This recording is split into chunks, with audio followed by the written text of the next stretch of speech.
మార్కాపురం జిల్లాలో జనాభా లెక్కల దశ 1 గృహాల జాబితా మరియు గృహ గణనపై జిల్లా చార్ట్ స్థాయి అధికారులకు 3 రోజుల శిక్షణ తరగతులు ఈ రోజు ప్రారంభమయ్యాయి. కేంద్ర ప్రభుత్వం చేపట్టిన సమగ్ర జనగణన ప్రక్రియలో భాగంగా మార్కాపురం జిల్లా తర్లుపాడు మండలం కలుజువలపాడులోని జవహర్ నవోదయ విద్యాలయంలో ఈ శిక్షణ నిర్వహిస్తున్నారు. ఈ కార్యక్రమంలో జిల్లాలోని 21 మండలాల ఎంఆర్ఓలు, ఎంపీడీఓలు, 4 మున్సిపాలిటీల కమిషనర్లు మరియు సంబంధిత సిబ్బంది పాల్గొన్నారు. ప్రస్తుతం ఎన్నికల నిర్వహణ 2011 జనాభా గణన ఆధారంగా కొనసాగుతుండటంతో తాజా గణాంకాల అవసరం పెరిగిందని అధికారులు తెలిపారు. ప్రతి 10 సంవత్సరాలకు ఒకసారి నిర్వహించాల్సిన జనాభా లెక్కలు ఆలస్యమైన నేపథ్యంలో 2027 నాటికి 18 సంవత్సరాలు పూర్తి చేసుకుని ప్రతి ఒక్కరికి ఓటు హక్కు కల్పించేలా ముందస్తు చర్యలు చేపడుతున్నారు. శిక్షణలో ఇంటి పెద్ద ద్వారా పూర్తి వివరాల సేకరణ, ప్రతి ఇంటికి ప్రత్యేక గృహ నంబర్ నమోదు, సేకరించిన సమాచారాన్ని ఆన్లైన్ పోర్టల్లో నమోదు చేసే విధానం, సాంకేతిక సమస్యలు తలెత్తినప్పుడు సంబంధిత అధికారులను సంప్రదించే విధానం, శిక్షణ అనంతరం నియమిత అధికారుల ఇంటింటికి వెళ్లి సమగ్ర సమాచారం సేకరించి ఆన్లైన్ నమోదు చేపడతారు. 2029 ఎన్నికల నాటికి అర్హులైన ప్రతి పౌరుడి పేరు ఓటర్ల జాబితాలో ఉండేలా చర్యలు తీసుకుంటామని శిక్షణాధికారి ఎలక్ట్రానిక్ మీడియాకు తెలిపారు.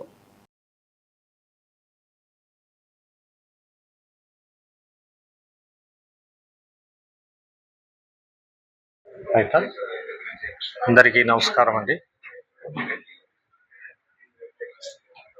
సెన్సస్ 2027 కార్యక్రమం పైన మార్కాపురం జిల్లాలో ఈరోజు, రేపు, ఎల్లుండి మండల్ ఛార్జ్ ఆఫీసర్స్కు, డివిజనల్ లెవెల్ ఛార్జ్ ఆఫీసర్స్కు, వాళ్ళ టీంకు ట్రైనింగ్ ఇస్తూ ఉన్నాం. ఈ ట్రైనింగ్ ఇచ్చేదానికోసం అసిస్టెంట్ డైరెక్టర్ హోదాలో శ్రీనివాసరావు గారు వాళ్ళ టీం హైదరాబాద్ నుంచి వచ్చారు. ఈ జిల్లాకు ట్రైనింగ్ ఇచ్చే ముందు ప్రకాశం జిల్లాలో కూడా 3 రోజుల పాటు, శుక్ర, శని, ఆది 3 రోజుల పాటు ట్రైనింగ్ ఇవ్వడం జరిగింది. 2 రోజుల గ్యాప్తో మార్కాపురం జిల్లాలో కూడా అందరికీ ట్రైనింగ్ ఇస్తూ ఉన్నాం. మరి జనాభా గణన 2027 అన్నది జాతీయ స్థాయిలో ఎంతో ప్రాముఖ్యత కలిగినటువంటి అంశం. దేశంలో దీనికి హోమ్ మినిస్టర్ గారు, హోమ్ సెక్రటరీ, తర్వాత registrar general, director of general census దేశ స్థాయిలో చూస్తారు. రాష్ట్ర స్థాయిలో రాష్ట్ర ముఖ్య ప్రధాన కార్యదర్శి గారు, దాని తర్వాత స్పెషల్ చీఫ్ సెక్రటరీ, కలెక్టర్ గారు, అడిషనల్ జాయింట్ కలెక్టర్ గారు, డిఆర్ఓ గారు, ఆర్డీఓలు, మున్సిపల్ కమిషనర్లు, తహసీల్దార్లు, ఎంపీడీఓలు, అసిస్టెంట్ స్టాటిస్టికల్ ఆఫీసర్స్ వివిధ హోదాలలో పనిచేయడం జరుగుతూ ఉంది. ఫీల్డ్ లెవెల్లో ఎనుమరేటర్స్ను కూడా ఐడెంటిఫై చేయడం జరిగింది. మార్కాపురంలో 497 గ్రామాలు ఉన్నాయి. వీటన్నింటిలో 2 ఫేజుల్లో జనాభా లెక్కల సేకరణ జరుగుతుంది. ఫస్ట్ హౌస్ లిస్టింగ్ ఏప్రిల్ నెలలో స్టార్ట్ అవుతుంది, ఏప్రిల్ నెల ఎండింగ్ అయిపోతుంది. దీనికోసం ఫీల్డ్ లెవెల్లో ఎన్యుమరేటర్స్ ఏం చేయాలి, తర్వాత మండల్ ఛార్జ్ ఆఫీసర్స్ ఏం చేయాలి, అడిషనల్ ఛార్జ్ ఆఫీసర్స్ ఏం చేయాలి అన్నది వాళ్ళ డ్యూటీస్ను ఎక్స్ప్లెయిన్ చేస్తూ క్లియర్గా ట్రైనింగ్ ఇస్తున్నారు. అది కూడా పవర్ పాయింట్ ప్రజెంటేషన్ ద్వారా. ఈరోజు మార్నింగ్ స్టార్ట్ అయింది.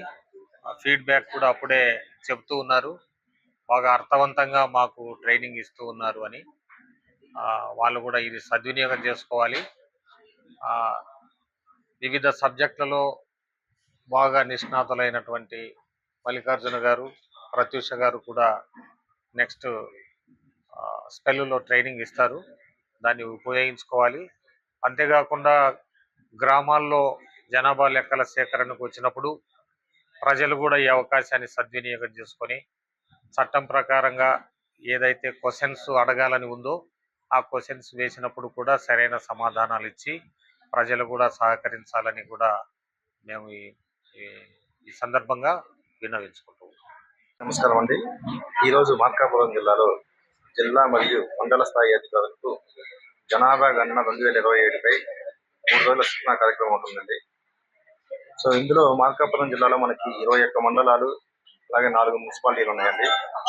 ఈ మండలాలని రెవెన్యూ గ్రామాల ప్రాతిపత్యంగా బ్లాకులుగా విభజించి సో ఆన్లైన్లో ఎలా బ్లాకులు తీయాలి, వాటిని ఎలా ఎన్యూమినేటర్స్కి మన సూపర్వైజర్ కేటాయించాలనే దానిపై శిక్షణ ఉంటుందండి. ఈసారి సెన్సస్ పూర్తిగా డిజిటల్ రూపంలో జరుగుతుంది. సో ఇది 2 దశల్లో ఉంటుంది.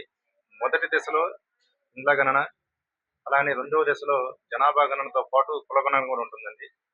సో కాబట్టి ఈ మొదటి దశలో మనకి ప్రతి ఇంటికి సంబంధించిన ఇంటి నిర్మాణానికి వాడిన వస్తువులు కానివ్వండి, అలాగనే ఇంటి కండిషన్, అలానే తాగునీరు కానివ్వండి, పారిశుద్ధ్య, అలాగనే డ్రైనేజ్ ఫెసిలిటీ కానివ్వండి, అలాగనే బాత్రూమ్ ఫెసిలిటీ ఉందా, అలా ఆ ఇంటికి ఉన్న ఆస్తులు టీవీ ఉందా, రేడియో ఉందా, అలాంటి 33 రకాల ప్రశ్నలతో కూడిన ప్రస్తావనని మనం ఇంటింటికి వెళ్ళి ఎన్నిమిది సేకరిస్తారు.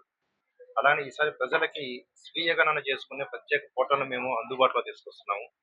సో ఈ అంటే ఎన్యూమినేషన్ కూడా మే 1 నుంచి మే 30 వరకు ఇళ్ల గణన ఉంటుంది. దానికి ముందుగా 15 రోజులు ముందుగానే ప్రజలకు అందుబాటులో స్వీయ గణన చేసుకునే సౌకర్యం అందుబాటులో ఉంటుంది. సో ప్రజలందరూ కూడా ఈ అవకాశాన్ని ఉపయోగించుకోవాలి. అలాగనే మండల స్థాయిలో కూడా ఈ యొక్క స్వీయ గణనని ప్రతి ఒక్కరు విస్తృతంగా ప్రజల్లోకి తీసుకెళ్లాలని పబ్లిసిటీ ద్వారా మేము కోరుతున్నాము. సో ఈ జనాభా లెక్కలు కూడా దేశానికి, రాష్ట్రానికి చాలా ప్లానింగ్ రూపకల్పనలో కానివ్వండి, విధానాల సూత్రీకరణలో కానివ్వండి, డీలిమిటేషన్ కానివ్వండి, రిజర్వేషన్ కానివ్వండి, అన్నిటికీ కూడా ఈ జనాభా లెక్క ప్రాతిపదన కాబట్టి ఈ 2027 జనాభా లెక్కల్ని ప్రజలందరూ కూడా సహకరించాలని, అలాగే జిల్లా మండల స్థాయి అధికారులు కూడా తమ తమ మండలాల్లో ట్రైనింగ్స్ నిర్వహించి చక్కగా ఈ జనాభా లెక్కల యొక్క ఉద్దేశాన్ని, అలానే ఈ డిజిటల్ పద్ధతుల్ని కూడా మండల లెవెల్లో తీసుకెళ్లాలని ఈ ట్రైనింగ్ ద్వారా మేము అధికారులకు తెలియజేస్తున్నామండి. Thank you.